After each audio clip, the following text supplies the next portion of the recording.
യേശുക്രിസ്തുവിൻ്റെ ശിഷ്യനായ മാത്യു അദ്ദേഹത്തിൻ്റെ പുസ്തകത്തിലെ 7-ാം അധ്യായത്തിലെ 5-ാം വചനപ്രകാരം പറയുന്നു, ആടുകളുടെ വേഷത്തിൽ വരുന്ന വ്യാജ പ്രവാചകന്മാരെ സൂക്ഷിച്ചുകൊള്ളുവിൻ. അദ്ദേഹത്തിൻ്റെ തന്നെ മത്തായിയുടെ തന്നെ പുസ്തകത്തിലെ 24-ാം അധ്യായത്തിൽ 11-ാം വചനവും പറയുന്നു, നിരവധി വ്യാജ പ്രവാചകന്മാർ പ്രത്യക്ഷപ്പെട്ട് കുറേ ആൾക്കാരെ വഴിതെറ്റിക്കും എന്നും പറയുന്നുണ്ട്. ഇതിനാസ്പദമായിട്ടുള്ളൊരു ഈ കഴിഞ്ഞ ദിവസം നടന്നൊരു സംഭവം ഞാൻ പറയട്ടെ.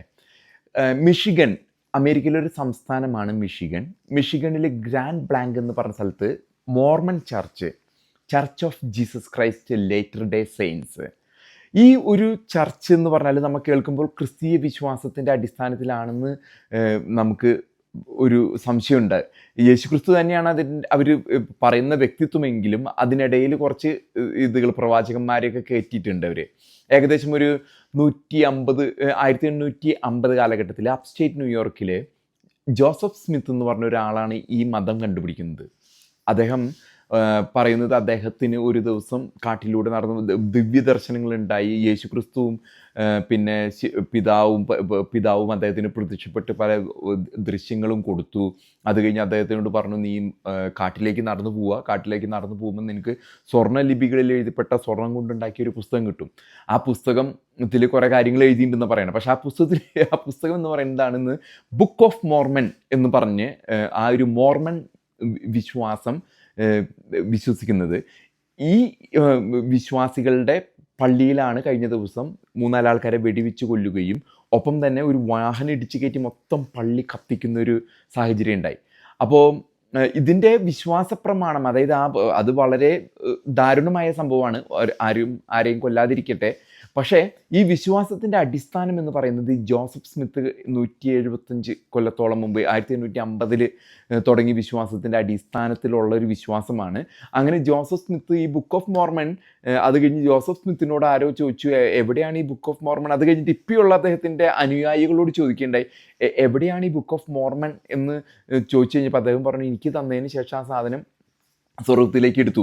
ഇതേ വിശ്വാസമാണ് നബിയുടെ വിശ്വാസവും. 1400 വർഷം മുമ്പ് മുഹമ്മദ് വരുന്നു, അതിനുശേഷം അദ്ദേഹത്തിന് സ്വർഗത്തിൽ നിന്നും ഖുർആൻ ഇറക്കി കൊടുത്തു എന്നുള്ളൊരു വിശ്വാസം. പക്ഷേ ഇവർ രണ്ടാൾക്കാരും അവിടെ ഈസാ നബി എന്നും പറഞ്ഞൊരു യേശുക്രിസ്തുവിന് ഇതിൻ്റെ കാര്യങ്ങളൊക്കെ പറയുന്നുണ്ടെങ്കിലും ഇപ്പുറത്ത് യേശുക്രിസ്തു പിതാവ് പുത്രൻ, ഇപ്പുറത്ത് പറയുന്നത് ജോസഫ് സ്മിത്തിൻ്റെ കാര്യത്തിൽ ഇദ്ദേഹം പറയുന്നത് ബുക്ക് ഓഫ് മോർമണിൽ യേശുക്രിസ്തു 2000 വർഷങ്ങൾക്ക് മുമ്പ് കുരിശിൽ തറയ്ക്കപ്പെട്ട് വധിക്കപ്പെട്ട ശേഷം 3-ാം ദിവസം ഉയർത്തെഴുന്നേറ്റ് അതിനുശേഷം അദ്ദേഹം അമേരിക്കയിലെത്തി എന്നാണ്. അതിന് ആസ്പദമായ, അതായത് യൂദാ ഗോത്രത്തിൽ, അതായത് ജൂതന്മാരുടെ ഗോത്രത്തിൽ നിന്ന് ഒരാൾ ഇവിടെ വന്നു, അങ്ങനെ അവിടെ നിന്ന് ഒളിച്ചോടി വന്നതാണ് ഇസ്രായേലിൽ നിന്നും. അതിനുശേഷം യേശുക്രിസ്തുവും ഇവിടെ എത്തിയെന്നാണ് ഈ ബുക്ക് ഓഫ് മോർമൺ എന്ന വിശ്വാസം. അതായത് കള്ളപ്രവാചകന്മാരുടെ പലതരത്തിലുള്ള കള്ളപ്രവാചകന്മാർ വരുമെന്ന് മുൻകൂട്ടി എഴുതിയതുകൊണ്ട് നമുക്ക് സംശയത്തിന് ഇതില്ല. പക്ഷെ ഒരു കാര്യം മനസ്സിലാക്കേണ്ടത്, ഈ മോർമൺ വിശ്വാസം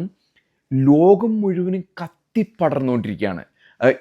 നമ്മുടെ ഇവിടെയും അത് കത്തിപ്പടരുന്നു. നമ്മുടെ ഇന്ത്യയിലും ബാംഗ്ലൂർ അവർ വലിയ ഇന്ത്യൻ മാതൃകയിലാണ് ഒരു ടെമ്പിൾ ഉണ്ടാക്കണം, മോർമൺ ചർച്ചിൻ്റെ ടെമ്പിൾ ഉണ്ടാക്കിക്കൊണ്ടിരിക്കുന്നത്. ഇവരുടെ പ്രത്യേകത എന്ന് വെച്ചാൽ, ഇവർ ഈ കത്തോലിക്ക സഭയിലെ കന്യാസ്ത്രീമാരും വൈദികരുള്ള മാതിരി ഒരു ഷർട്ട്, ടൈ വളരെ സൗമ്യമായിട്ട്, ഭൂരിഭാഗവും സായിപ്പായിരിക്കും. അത് സായിപ്പ് മദാമിയാണ് ഇതിനു വേണ്ടി ഇറങ്ങുന്ന ആൾക്കാർ. 5 വീടുകളിൽ ചെന്ന് സഹോദര സംസാരിക്കണമെന്ന രൂപത്തിലാണ് ഇവർ ഓരോരുത്തരെ കൺവിൻസ് ചെയ്ത് അതിലേക്ക് കൊണ്ടുവരുന്നത്.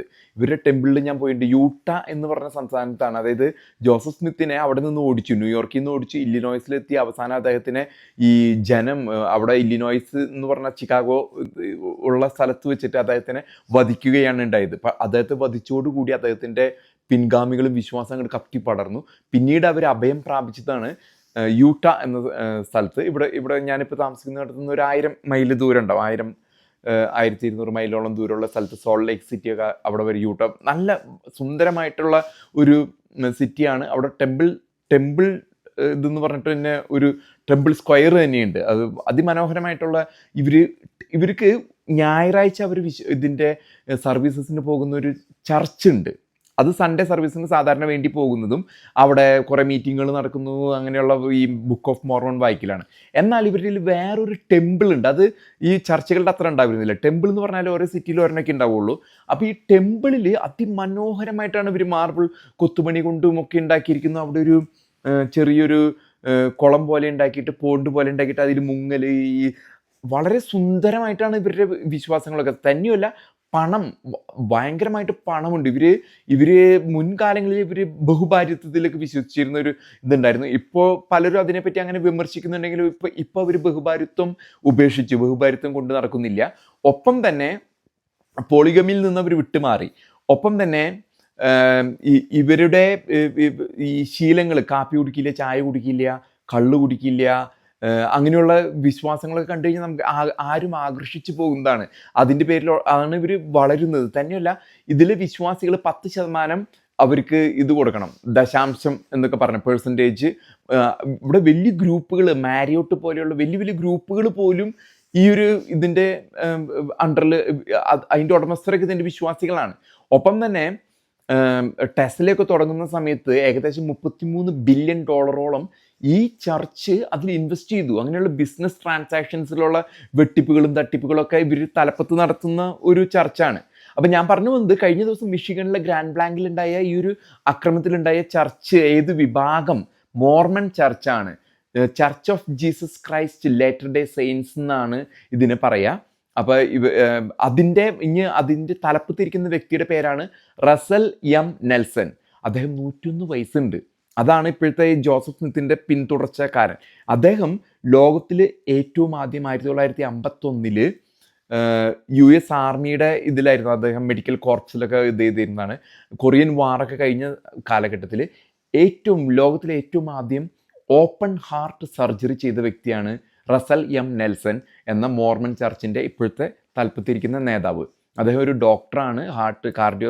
കാർഡിയോ പൾമനറി സർജറി എന്നാണ് അതിനെ പറയുന്നത്.